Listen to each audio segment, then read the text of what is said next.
I was 16 when my family moved into my late grandmother's old house. The house was quiet, too quiet. But the thing that caught my attention was the small wooden door at the end of the hallway. A door with no handle, as if someone didn't want anyone to open it.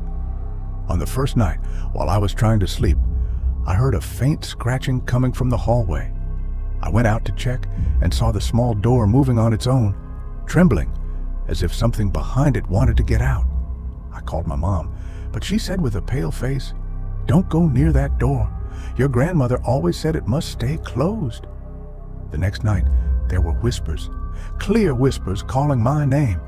I cautiously approached, pressed my ear to the wood, and heard a soft voice say, "Let me out, please."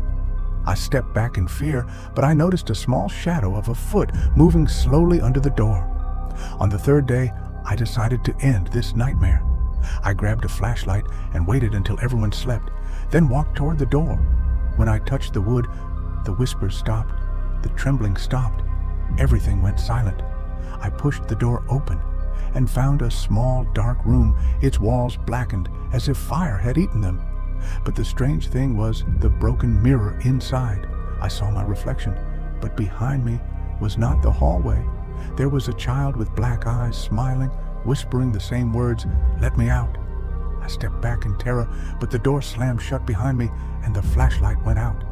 The whispers I had heard at night were now all around me, coming closer, laughing, singing in broken, eerie voices. Then I felt breath behind me, and when I turned, the child was right in front of me, face twisted, eyes empty, voice rough. "It's your turn." The next day, my mom found me lying on the floor near the hallway. The small door was wide open, but the room was completely empty. Since that day, every night, I hear a faint whisper coming from the hallway. "Let me out.